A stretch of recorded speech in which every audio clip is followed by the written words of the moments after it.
हरियाणा के कुरुक्षेत्र में एक डॉक्टर द्वारा नाबालिग बच्ची के साथ कथित तौर पर दुष्कर्म के मामले को लेकर महिला आयोग द्वारा इस मामले में नर्सिंग स्टाफ को भी जिम्मेदार ठहराने व उन पर की गई टिप्पणी के विरोध में आज प्रदेश भर के नर्सिंग ऑफिसरों में भारी रोष देखने को मिला। इसी कड़ी में भिवानी में 2 घंटे की पेन डाउन हड़ताल भी रखी गई। नर्सिंग ऑफिसर का कहना था कि वे लोग महिला आयोग की चेयरपर्सन रेणु भाटिया के द्वारा की गई इस बात से बड़ी खफा हैं। उनका कहना था कि चेयरपर्सन रेणु भाटिया इस्तीफा दें। वहीं उनका कहना था कि सरकार को भी इस मामले में कार्रवाई करते हुए रेणु भाटिया को इस पद से हटाना चाहिए। उन्होंने ये भी चेतावनी दी है कि अगर सरकार ने रेणु भाटिया को नहीं हटाया तो वो हड़ताल अब जारी भी रहेगी। भिवानी से दीपक मुटरेजा की रिपोर्ट।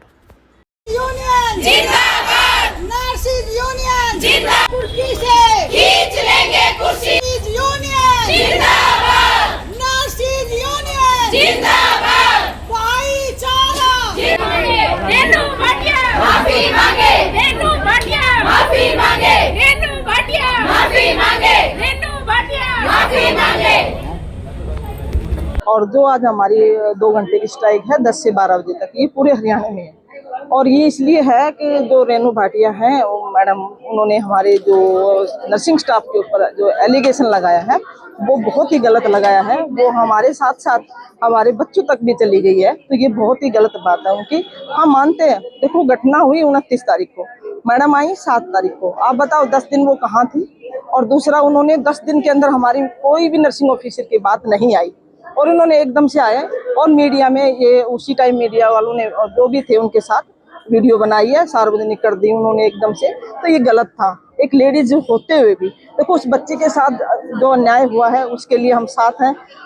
मैं सच में पूछो तो कोई शब्द नहीं है।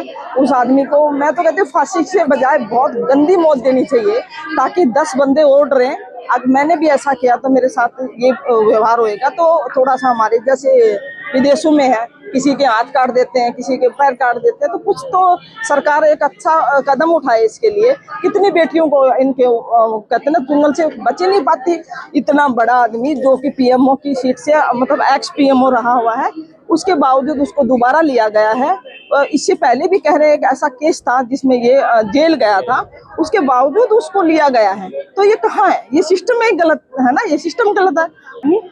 आज हमारी नर्सिंग एसोसिएशन की 2 घंटे की पेन स्ट्राइक है, पेन डाउन स्ट्राइक है 10 से 12 बजे तक। कुरुक्षेत्र के LNJP हॉस्पिटल में जो एक नाबालिग बच्ची के साथ जघन्य अपराध हुआ है, उसके रिगार्डिंग सबसे पहले तो हमारा बहुत दुखद घटना है। ये पूरे देश के लिए ही है। जो हॉस्पिटल जैसे एक सेवा अर्थ जहाँ पे लोग आते हैं, अगर किसी बच्चे के साथ होता है ऐसा, तो हम सबकी उसमें नैतिक जिम्मेदारी बन जाती है। तो ये हम चाहते हैं कि जो भी अपराधी है उसकी फांसी की सजा दी जाए।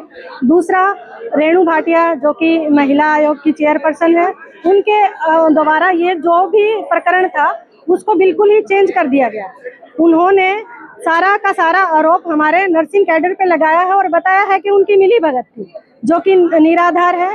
बिना किसी जांच पड़ताल के अगर मैडम को कोई पद दिया गया है तो किसी को अधिकार नहीं होता उस पद का दुरुपयोग करे, जो कि मैडम ने सरेआम किया, खुलेआम करा।